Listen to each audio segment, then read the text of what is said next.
And we've got you now. Thank you for joining us. We will begin with Sarah Spencer. Hey, John, how are you? Great, Sarah. Great first playoff series win. Kind of satisfied right now. Obviously, I know we have some more work to do, but I can breathe a little bit again. I can breathe again.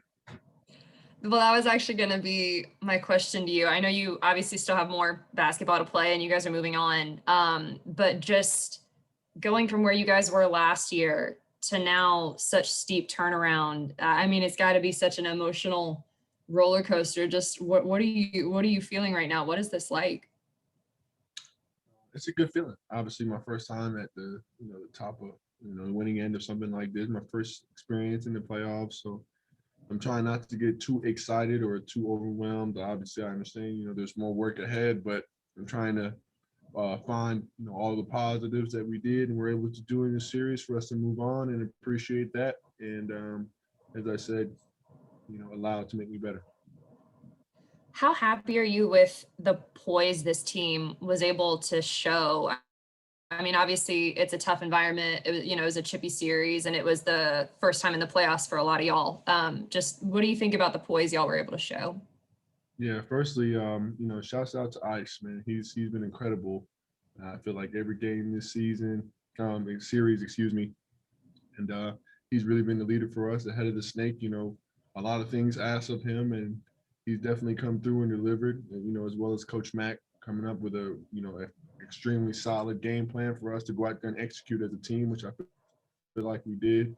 So obviously very big parts of our offense, coach and BG Ice. So big shouts out to them first and foremost for myself. Chris Kirshner. Hey, John.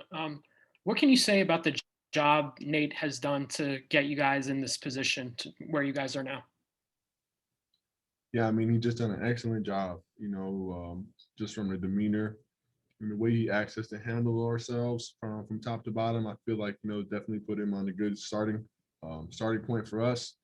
Just the results that he's been able to accumulate, I feel like speak for themselves and only build our respect for him, as well as the, game plans and executions that he's been able to show us and continually do on the court.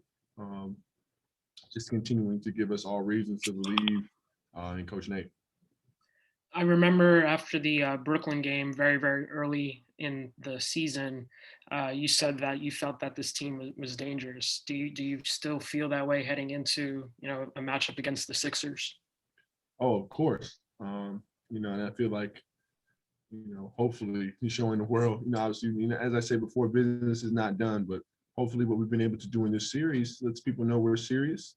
We have a real squad full of guys that can compete on both ends, and you really have to bring your A game to beat us. And obviously, we want to play the best basketball we can.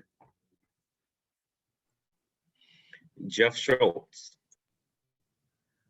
John, game one in New York, when you heard the fans, what they were yelling at Trey, and I'm sure other things being yelled to, what was your thought in terms of how you thought that he would react and respond to it?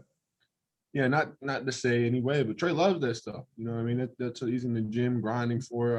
Obviously, you see him pandering and playing to the crowd because that just gives certain guys get motivated and find their reason, the extra motivation to play based off of the crowd, because the crowd does give you energy. Trey's one that loves to use that negative energy and use it as fuel for him. So for whatever fans that want to keep antagonizing that man, please go right ahead. It's not gonna bother him, and we got his back as well. You've been around a lot of athletes, obviously. Do all athletes respond that way, or some respond better than others do? Definitely, no, precisely that. Some respond better than others do. Some have different responses, but I definitely feel like for Trey specifically, he feeds right into it, and he wants that pressure, he wants that spotlight, and he will thrive in it. Andrew Lopez from ESPN. Well, I was going to ask about that just now what Jeff asked, but I'll pivot to Clint and what he was able to do. And being able to come out and back up his talk, what did you think about the performance that he had tonight? I loved it. You know what I mean? Obviously, big talk on his end to go out and sort of put the team on the line in a sense, but we had his back and we knew he was going to come out and give it 100%.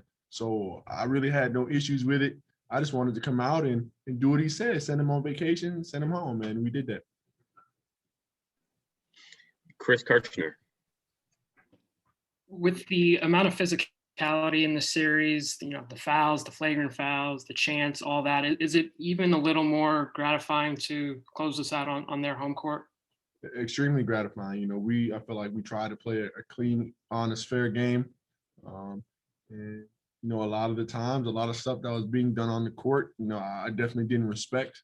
But I definitely feel like skill-wise and mentally we're strong enough and, you know, smart enough to weave out all the BS and come to play and come to win, as TC said. And I feel like we just did that tonight. Suck the business. I don't want to get you in trouble, but do you feel like they were trying to punk you guys and try and bully you and get into your guys' head a little bit? I mean, I don't think necessarily trying to punk us. You know, obviously they play physical and, you know, they have a style of play that they play. And I felt like they were trying to impose that on us, thinking we were going to fold or flop in any way. And that's just not the makeup of this team. You know, we don't have many guys that fold or flop or do any of that type of stuff, man. We want to win and we understand what we need to do. So if it means playing physical, so be it. Thank you, JC. Thank you, God.